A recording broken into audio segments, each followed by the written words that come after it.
¿Qué es doctrina? ¿Qué crees tú que es la doctrina? Doctrina.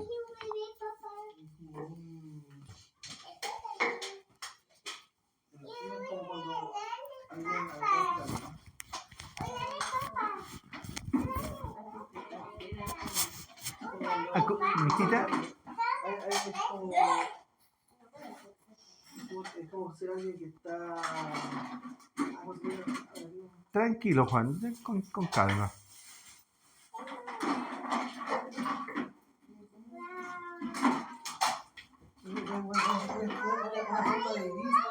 ¿Ya? Sí, sí, está bien.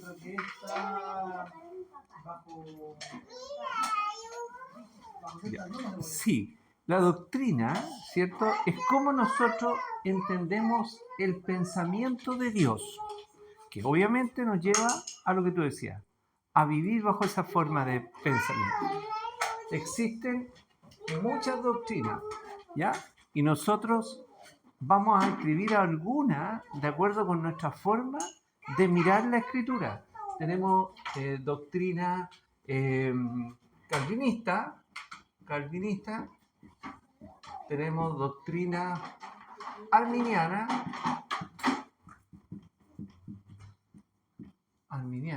tenemos doctrina de la prosperidad, esta es famosa, de la prosperidad.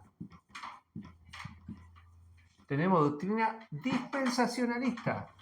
Dispensacionalista. Tenemos doctrina, ¿cierto? Liberal.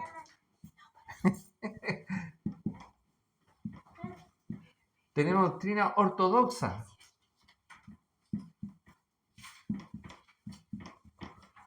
Tenemos doctrina dispensacionalista, arminiana, sistemática.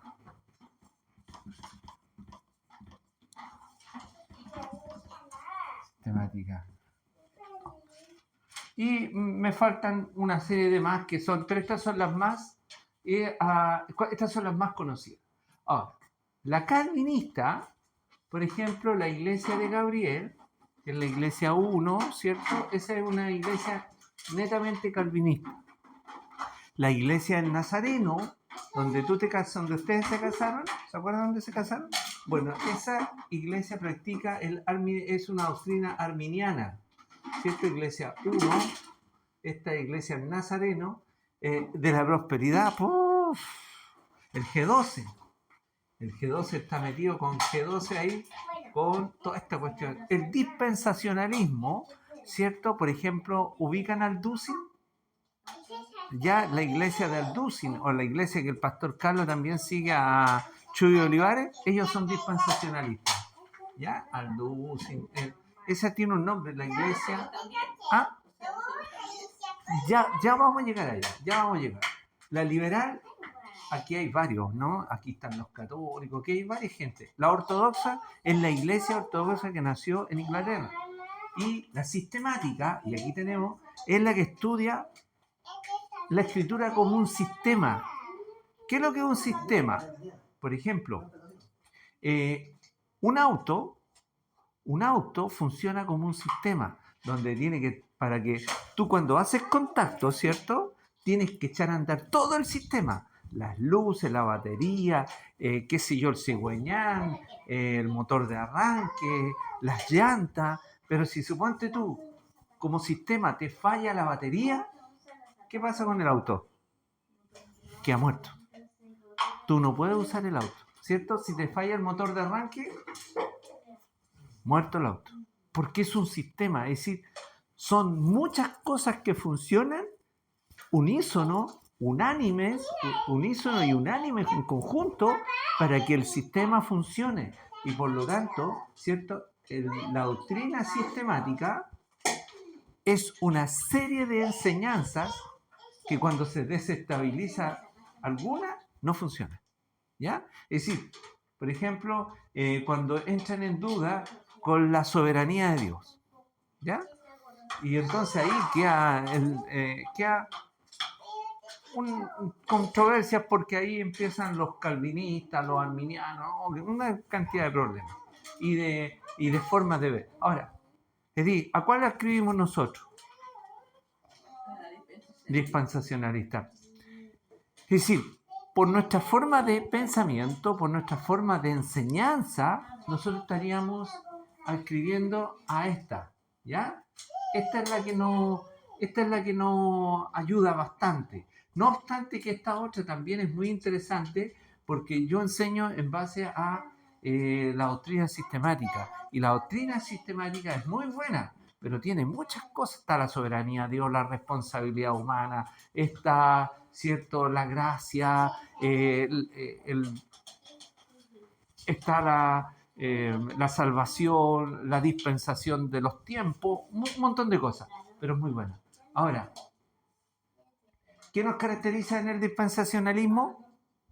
Que son periodos de tiempo, ¿ya? Hay 7 periodos y estamos esperando que aparezca el Señor Jesús, ¿ya? Entonces, esto como dato introductorio, ¿cierto?, a lo que es la doctrina. ¿Qué tipo de doctrina? No se les olvide, porque es súper importante saber qué tipo de doctrina nosotros escribimos, ¿cierto?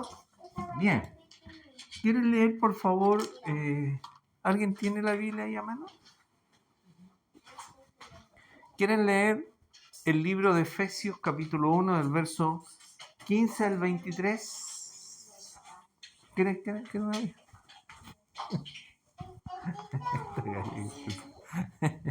Ya que me hiciste cuchito, ya lee tú mismo, gatita. Efesios 1, 15 al 23.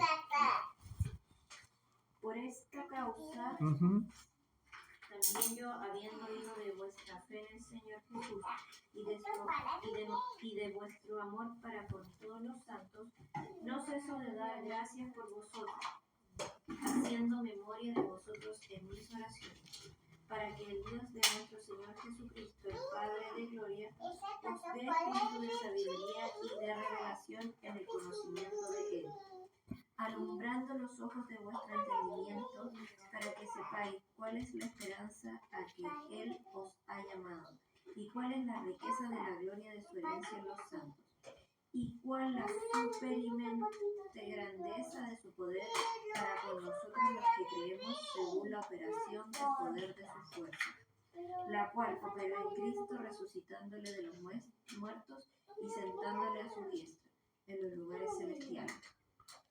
Sobre todo principado y autoridad y poder y señorío, y sobre todo nombre que se nombra no solo en este siglo, sino también en el venidero.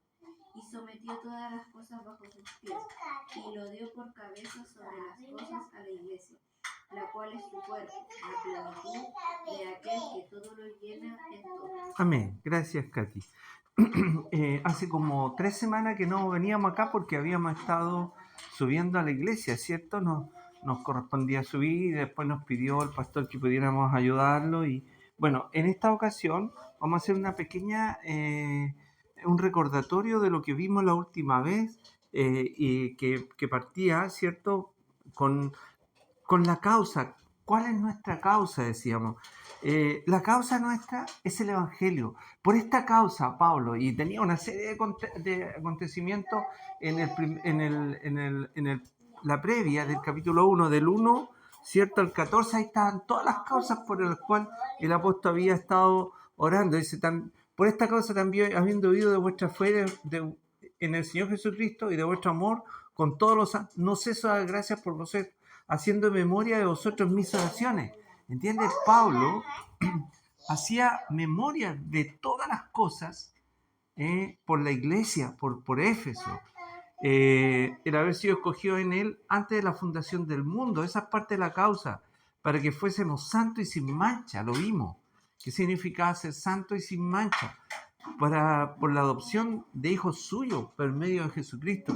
Esas son partes de la causa de Pablo, que también son nuestra causa. ¿Sí o no? ¿Son nuestra causa o no? Sí que son nuestra causa. La redención por su sangre es nuestra causa.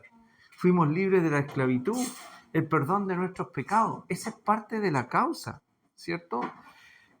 El hecho de que nos haya dado inteligencia y sabiduría espiritual también es parte de nuestra causa.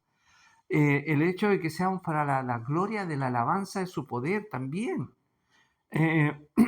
Y habiendo creído en Él, fuimos sellados con el Espíritu Santo de la promesa, con una garantía que es la gloria de Dios. Todo esto, estos conceptos que estudiamos y que metimos en algún momento, porque la venimos estudiando hace rato, son parte de la causa que Pablo les decía a los efesios cuando les escribió. Ahora, estas mismas causas son nuestras causas. Habiendo oído vuestra fe en el Señor Jesús, dice ahora, ¿cierto? Habiendo oído de vuestra fe en el Señor, ¿qué se oye de nosotros? ¿Tenemos la fe que tenía los de Éfeso cuando Pablo les decía, oye, yo he escuchado de la fe de ustedes? ¿Escuchan nuestros amigos, nuestros familiares, nuestros cercanos, nuestra gente que trabaja con nosotros, oyen de nuestra fe? ¿Cierto? O ven puras cosas feas de nosotros. Porque es tan fácil ver lo malo en el otro, ¿no? Y los otros también. Nosotros vemos lo malo en el otro y los otros ven lo malo en cada uno de los que está aquí. Estamos. Sin embargo, ¿cierto? Habiendo oído de vuestra fe, ¿oyen de nuestra fe? ¿Saben de nuestra fe? Qué importante eso. Ahora, ¿tenemos la fe que demanda el Evangelio? ¿Creemos como el Evangelio nos establece?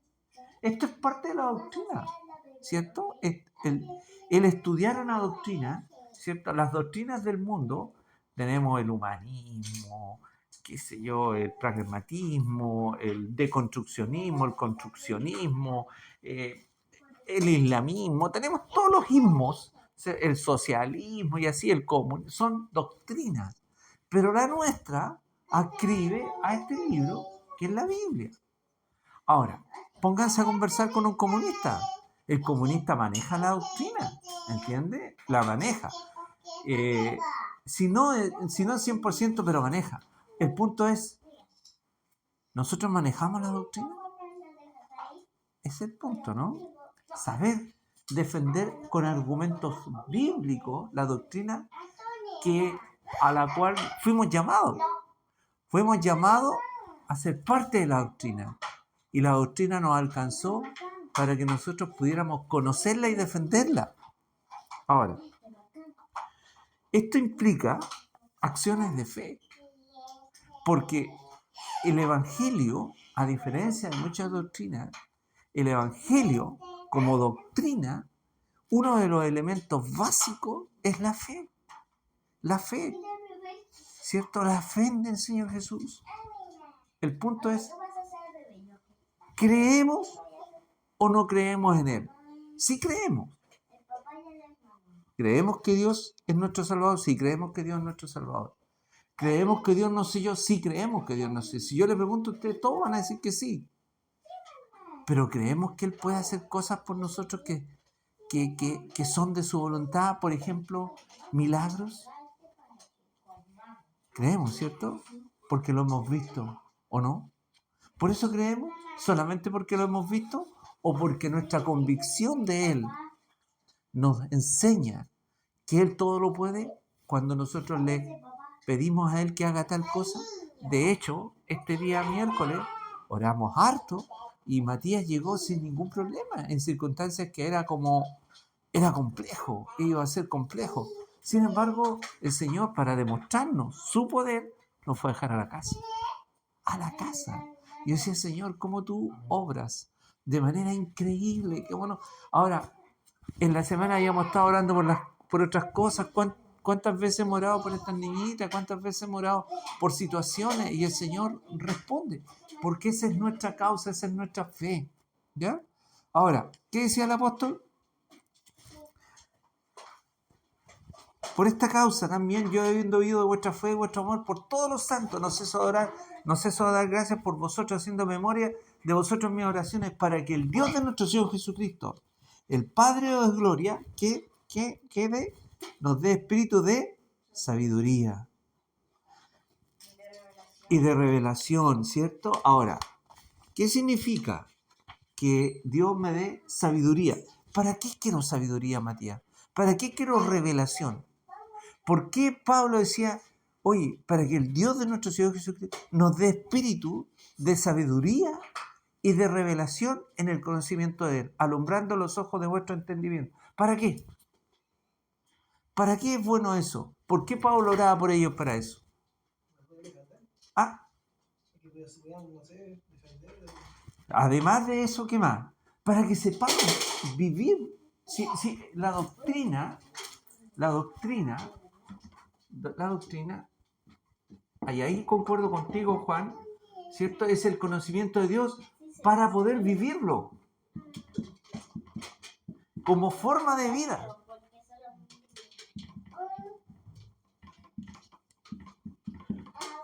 Como forma de vida. Entonces, ¿cómo vive el mundo? El mundo, sus valores, sus principios, su forma de ver la vida está centrado en el tener, alcanzar metas, crecer como persona y un montón de otras cosas más. Nosotros igual podemos tener estas cosas. Tener, alcanzar metas, ¿cierto? Crecer como persona. Pero la diferencia es que tiene que estar acá, centrado en esta forma de vida, que es el Evangelio de Jesucristo. ¿Entiendes? Si el Evangelio de Jesucristo no es nuestra forma de vida, quiere decir que hay un problema espiritual, aunque yo lo conozca, pero no lo es. Y yo a lo largo de mi vida cristiana he conocido mucha gente que el Evangelio, ¿cierto? Lo conocen, lo estudian, les gusta, crecen, pero no lo practican. Crecen en el conocimiento, pero no lo practican. Y ahí se produce una ambigüedad, ¿cierto? Entre lo que nos demanda la doctrina y lo que yo vivo del Evangelio. ¿Entiendes? Se produce un distanciamiento, ¿cierto? ¿Por qué? Porque esto requiere, fundamental, oración. ¿Qué más requiere? Lectura. ¿Y qué más requiere? Adoración. Entre otras cosas, ¿cierto? Pero esto es lo más común, ¿no? El punto es ahora, la pregunta. No les voy a preguntar a cada uno de ustedes porque cada uno de eso no me corresponde a mí, porque esto es personal. Pero, ¿cómo está la oración? ¿Cómo está la oración? Ya que hemos adscrito, como siempre les he dicho, a la doctrina de Cristo como forma de vida, ¿cómo está la lectura? ¿Y cómo está la adoración? ¿Entiendes? Entonces, ¿para qué yo quiero sabiduría? ¿Para qué Pablo dice que Dios les dé sabiduría, espíritu de sabiduría y conocimiento de Él? Para esto, para tener una mejor comunión con el Padre, con el Hijo y que el Espíritu Santo pueda realizar la obra. ¿Estás de acuerdo, Juan? ¿Sí? ¿Estás de acuerdo? Ok, Matías, ¿estás de acuerdo en esto? ¿Crees que esto debería ser así? ¿O hay algún elemento que a ti no te calce con esto? ¿Sí? Sí, ahora, para tener mayor necesidad de comunión con Dios, esto, a ver, se los voy a plantear de la siguiente forma. Cuando han pasado 12 horas, 13 horas, 14 horas, 15 horas sin alimentación, ¿qué tenemos? Hambre, necesidad de alimentarnos, ¿cierto? Y cuando han pasado un día, 2 días, 3 días, 4 días sin oración, ¿qué pasa ahí?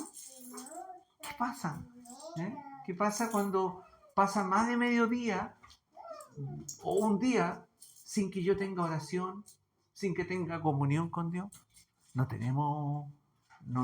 surge esta necesidad. Entonces, el punto es eso, ¿no? Que podamos crecer en esto. Ahora, ¿por qué les planteo esto? ¿Por qué les planteo todo esto? Porque yo me doy cuenta que en el Evangelio de Jesucristo, para crecer en gracia, para crecer en conocimiento, para crecer en esperanza, en frutos de justicia, ¿cierto? Para crecer en fe, tenemos que hacer que la doctrina se haga vida. Si la doctrina no se hace vida, yo no voy a ser un hombre de oración, una mujer de oración. Yo no voy a ser una mujer, un hombre que lea. Yo no voy a ser un hombre o una mujer que adore a Dios, sino que esto es circunstancial. Depende de la circunstancia y del motivo. Si estoy alegre, voy a orar, voy a leer y voy a adorar. Pero si no más. Si me ha pasado algo súper bueno, voy a hacer esto. En general es como al revés. A ver, ¿cómo así, Catita? Cuando te pasa algo malo, tú oras. Ya, pues. ¿Y cuando pasa algo bueno? Sí, ¿entiendes? Entonces, pero esto tiene que ver con la doctrina, cómo vivimos, ¿entiendes? Ahora, yo no soy un hombre que esto a mí no me hable, a mí también me habla, ¿entiendes? ¿Cómo está la oración? ¿Cómo está la lectura? A mí me cuesta, aunque ustedes no lo crean, esto es lo que más me cuesta. ¿Por qué? Porque aquí hay una lucha permanente, ¿entiendes? Aquí hay una lucha, por lo menos a mí, la lectura es una lucha. Y me obligo a leer. Y el Espíritu Santo me dice, ¿leíste? ¿Leíste hoy? Anda a leer, levántate a leer. Y a veces entre sueño, ojos cerrados, la leo y le digo, Señor, ministrame. El Señor me ha ministrado. Mire, lo último que el Señor, yo estoy leyendo este tiempo el libro de Mateo.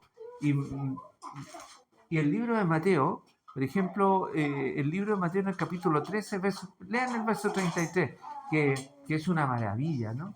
Mateo 13, mire lo que el Señor me ministró en este versículo. El reino de los cielos es semejante a una mujer que tomó, a la levadura que tomó una mujer. ¿Qué dice, Catita? A ver. A la levadura que tomó Una mujer. y escondió en 3 medidas de harina hasta que todo fue leudado. Ya. Yo dije, ok, es un solo versículo. Dice la escritura. Por eso digo, estoy acá. El reino, y les estoy diciendo que a mí me cuesta la lectura. Y cuando leo, le digo, Señor, ministrame. Y me llegó ese pasaje. ¿Cómo entender eso? ¿Cómo entender que el reino de los cielos es semejante a la levadura que tomó una mujer y la escondió en 3 medidas? ¿Cierto? Y la escondió. ¿Y qué más dice? En 3 medidas en la harina. Hasta que todo fue leudado. Chuta, ¿qué significa todo eso? Decía yo. Entonces ahí viene la revelación. Empecé a buscar en internet y no había información. Chuta, dije yo, bueno, ¿cómo logro saber de qué se trata esto? Y dije, Señor, si tú no me revelas esto, busqué en la teología sistémica, busqué en internet, busqué en varias, escuché algunas prédicas y ninguna me convenció. Unas hablaban que eran los fariseos, publicanos, y habían otros, los fariseos, publicanos, y no me acuerdo cuál eran los saduceos. Entonces, estos 3 eran, según ellos, pero no me convenció. Tomo este ejemplo porque esto es parte de lo que nosotros vivimos a diario. ¿Quieren saber lo que el Señor me mostró? Ya, el Señor me mostró que, ¿cierto? Las 3 medidas eran Israel, la iglesia, ¿cierto? La iglesia. Y aquí es donde yo quedé plop. Y aquí quedé plop. Y la discapacidad. Oh, yo quedé. Imagínense, ¿se dan cuenta por qué? Porque Israel ya saltó, ya fue. Ya la iglesia es. Pero la tercera medida, el Señor me dijo, es la discapacidad. Es la discapacidad. Y viene, y si nosotros nos damos cuenta, ha habido un movimiento a nivel mundial tremendo. ¿Por qué? Porque estas personas... ¿Cómo se salva Israel, Juan? Me fui por otro lado, totalmente, pero es importante. ¿Cómo se salva Israel, Juan? No entiendo. Sí, pero ¿cómo se salvan? Cumpliendo la escritura, ¿cierto? Israel va a ser juzgado por la escritura, ¿cierto? A ver, qué buena pregunta. Ellos no creen en Cristo, no creen en la cruz de Cristo, no creen que la salvación es por gracia. Es que esos son otros. Esos los judíos mesiánicos pertenecen a la iglesia. ¿Me entiendes? Hay una diferencia. O sea, salen de acá, entran acá. Que sean en la iglesia, pero es mesiánica. Es la iglesia, sigue siendo mesiánica, pero son la iglesia. Pero ¿cómo se salva Israel? No, leyendo la escritura y cumpliendo la escritura. No, o sea, la ley. La ley, exactamente, la ley. La ley los salva a ellos. ¿Entiendes? Ellos van a ser juzgados por la ley. A la antigua. ¿Entiendes? Porque no creen en Cristo. ¿Cómo se van a hacer esa? O Dios los va a castigar. O sea, O los Dios los va... No, ninguno de estos son salvos. Cristo vino a la tierra y ellos no lo creen.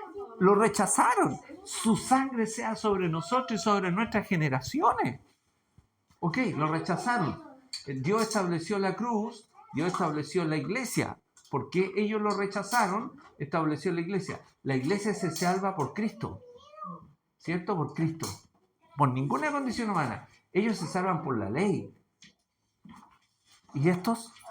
¿Cómo se salvan? Por sí solos. No, te lo explico.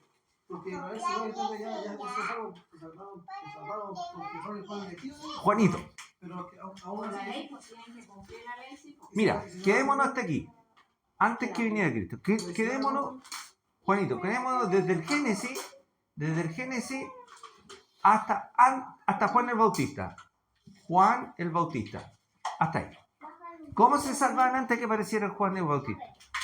Porque él vino arrepentidos porque el reino de los cielos se ha acercado. Ya, el reino de los cielos era para ellos. ¿Cómo se salvaban?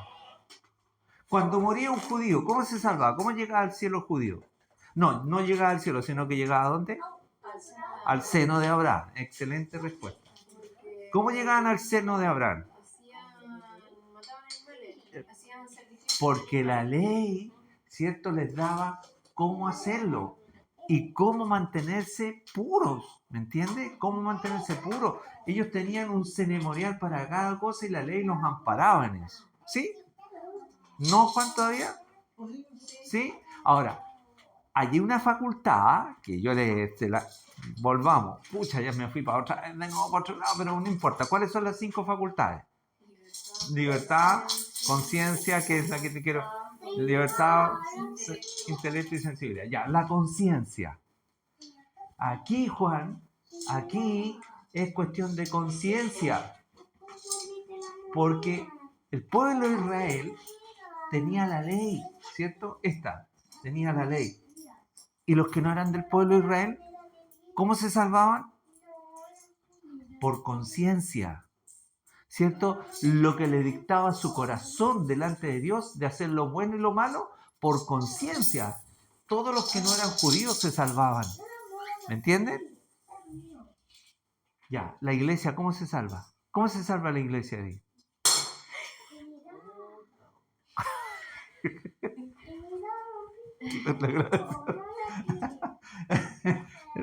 La iglesia, ¿cómo se salva?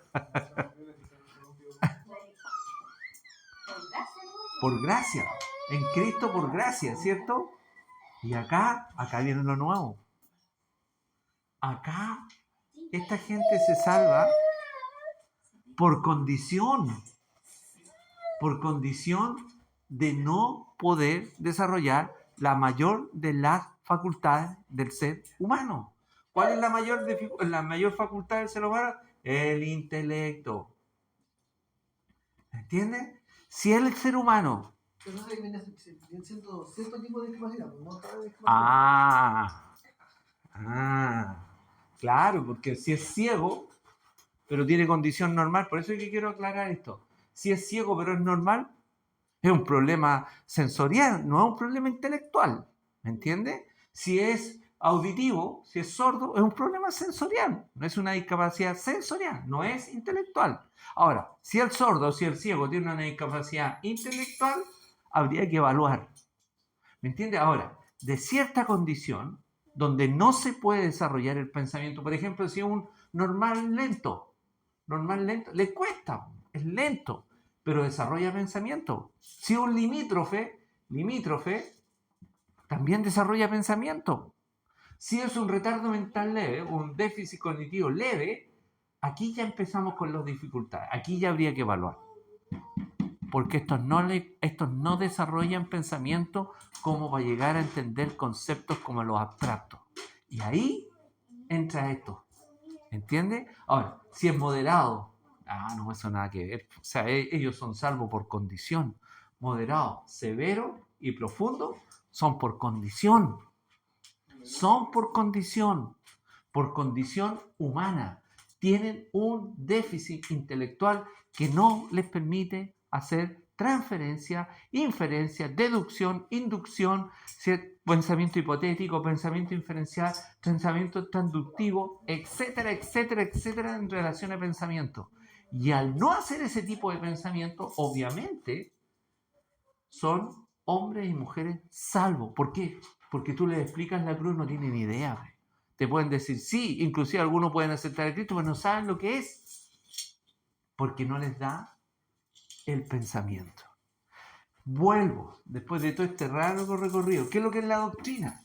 La doctrina es una forma de vida. Entonces, ¿qué tengo que hacer yo? Pedir sabiduría para que todo esto se desarrolle en mí. ¿Cómo estamos con la hora? Estamos bien. Ahora, ¿cierto? El principio tiene el principio de la sabiduría, ¿cierto? ¿Cuál es el principio de la sabiduría?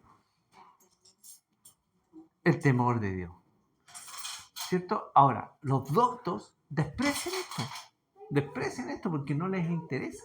No saben, no conocen esto. Para ellos es locura. El conocimiento bíblico es locura. Pero para nosotros que entendemos que hemos sido llamados a conocer a Cristo, es el principio de la sabiduría, es el temor de Dios. Y el temor de Dios, ¿cierto? Nos permite a nosotros crecer en gracia. Crecer en gracia. En gracia. ¿Para qué?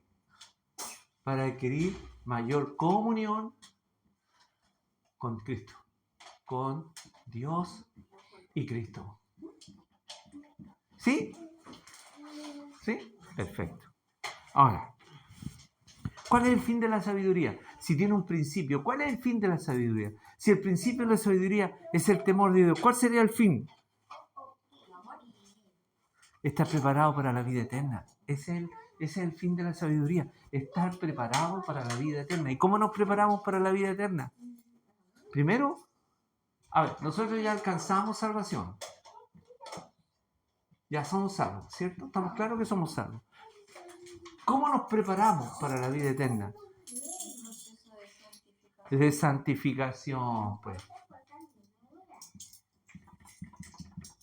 La santificación. Ahora, ustedes saben que las obras nuestras acá en la tierra siguen con nosotros, ¿no? Sí, esas son... Bueno, todo lo que... No entiendo. no, o sea, no valen. No, Catherine. Gracias. Sí, esa es la salvación. Pero todo lo que tú haces por el reino de los cielos, suma. ¿Ah? Las perlitas. Las perlitas de Gabriel, ¿se acuerdan? No, pero, bueno, algo tiene que ver con eso, ¿no? Pero dice que todas nuestras obras continúan con nosotros, nos siguen. Por lo tanto, si yo le doy un vaso de agua a alguien, esa es una obra. Pero, ¿en qué sentido van a seguir? Por la recompensa, pues, hija.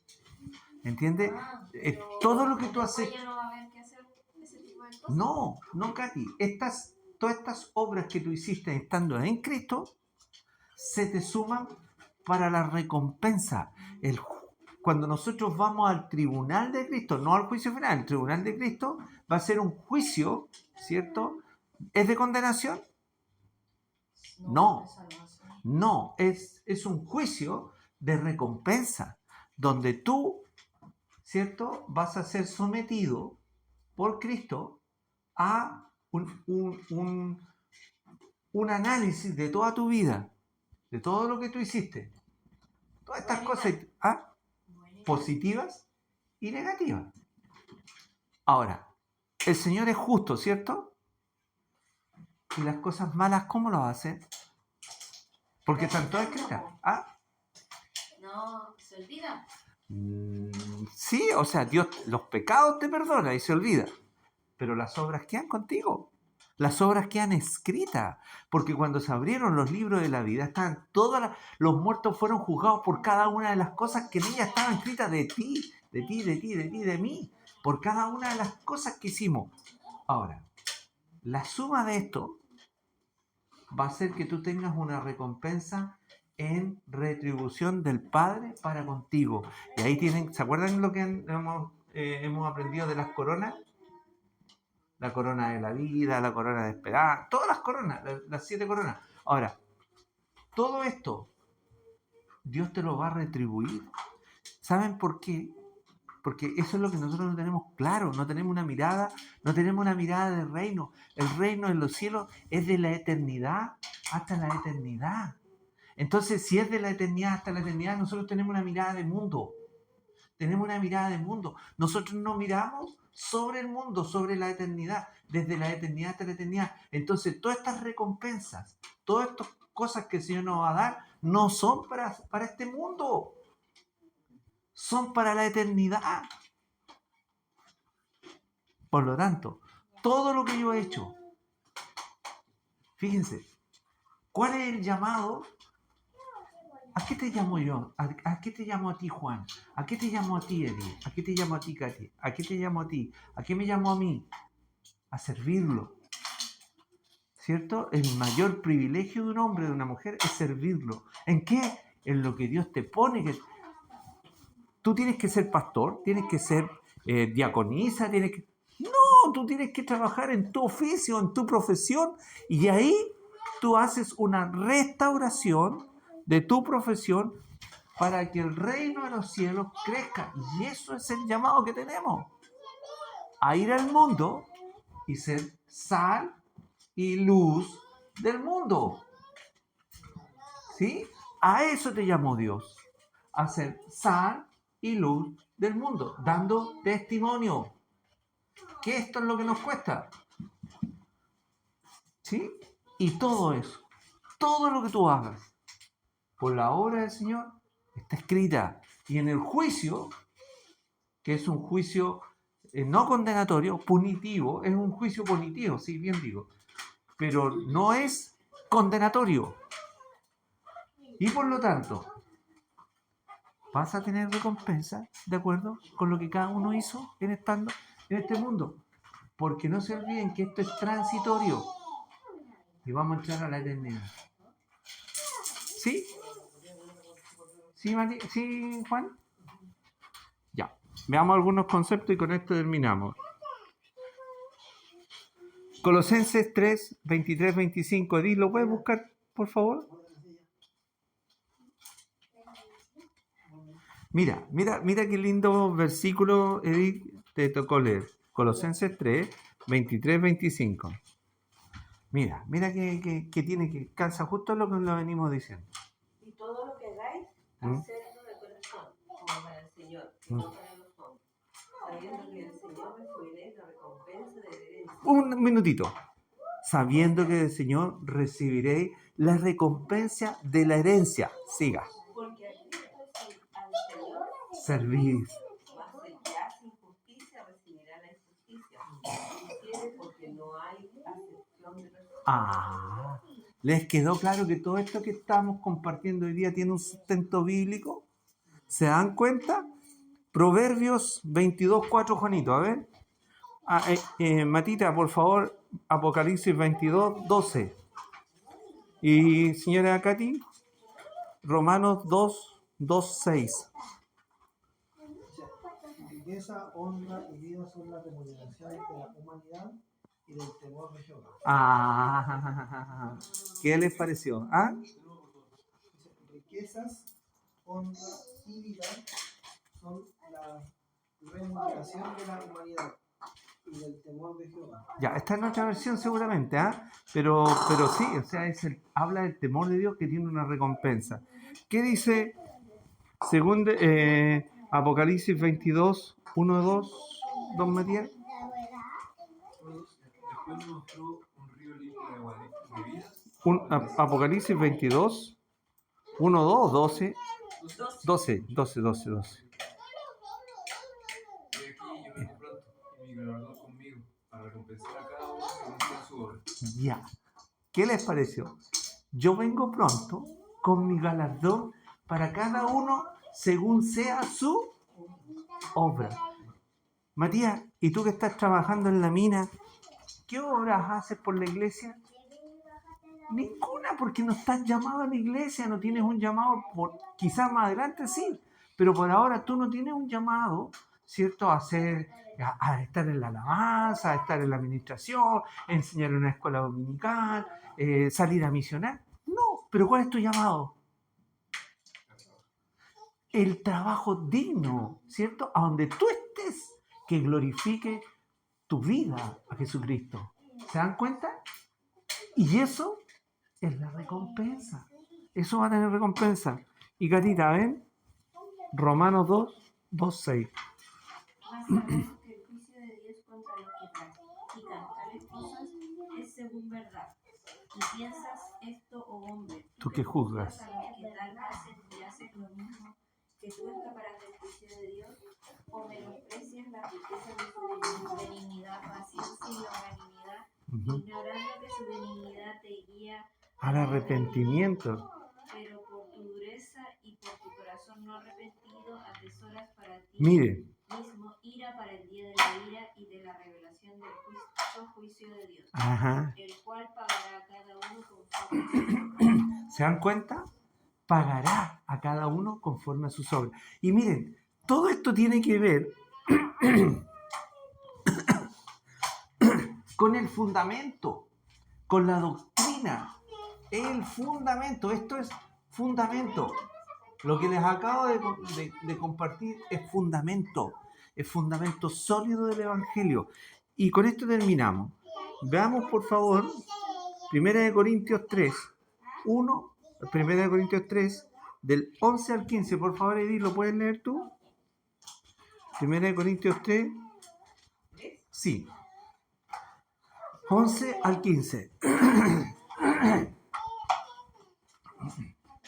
¿Qué dice? Nadie puede poner otro fundamento que el que está puesto, Amén. el cual es Jesucristo. Ya, siga. Y sobre todo, sobre este fundamento alguno edificare oro. Esperen un momentito. Algunos, es bien despacito para que lo vamos digiriendo. Algunos edificares, fíjense lo que vamos a edificar. Oro, plata, piedra preciosa, madera, heno. Para un ratito, por favor, Edith, para un poquito. ¿Se dan cuenta sobre qué construimos? ¿Sobre qué estamos fundados? ¿Qué es lo que estamos construyendo? ¿Estamos juntando todos estos beneficios? ¿O estamos haciendo oro, o sea, madera, hojarasca lleno? ¿O estamos construyendo para recibir plata, oro y piedras preciosas? Creo que lo tenemos. Ok, sigue, Edith, por La favor. obra de cada uno será manifiesta, Ya. y el día la declarará, pues por el fuego será revelada. Y la obra de cada uno, cual sea, el fuego La probará. Si permaneciere la obra de alguno que sobreedificó, recibirá recompensa. ¿Qué va a recibir? Recompensa. Si la obra de alguno se quemare, él sufrirá pérdida, si bien él mismo será salvo, aunque así como por fuego. Ya. Aquí, gracias a Dios, aquí la salvación no está en juego. No habla que se pierda la salvación. No, eso no tiene juego. No está, ni siquiera está en el pensamiento. Sino que tiene que ver con la recompensa. ¿Se dan cuenta? Y por lo tanto, para finalizar y como conclusión, ¿cómo debemos vivir? ¿Cuál es nuestra doctrina? La doctrina que está estableciendo el Señor como fundamento de vida es para que nuestra vida, ¿cierto?, crezca en gracia y en comunión con Dios, para que todo lo que hagamos, que entendamos que tenemos un llamado a eso, ¿cierto? Porque los llamados son, los ministerios son 5: maestro, pastor, evangelista, profeta y apóstol. Pero si no somos llamados a eso, si no somos llamados a algún servicio en la iglesia, tenemos llamado a servir a Dios donde Dios nos puso. Claro como la agüita. Y en base a eso, fundamental, crecer en la escritura, crecer en la alabanza, crecer en la oración. Si ustedes no están creciendo en esto, yo no soy responsable de ustedes de decir, no, yo no les enseño. Yo no me estoy lavando las manos por ningún motivo. Pero les digo que un día vamos a ser juzgados y por todo lo que ustedes dejaron de hacer en relación a la oración, a la comunión con Dios, que es lo mejor que nos puede pasar, vamos a ser juzgados. Y en base a eso va a ser el juicio de recompensa que vamos a tener. Que Dios les bendiga, que podamos seguir adelante y que podamos siempre tener una actitud, ¿cierto?, de crecimiento en el Evangelio de nuestro Señor Jesucristo. Bueno, vamos a parar la grabación. Ya, gatita, te la paso al tiro. Ok. Qué cortita, qué bueno.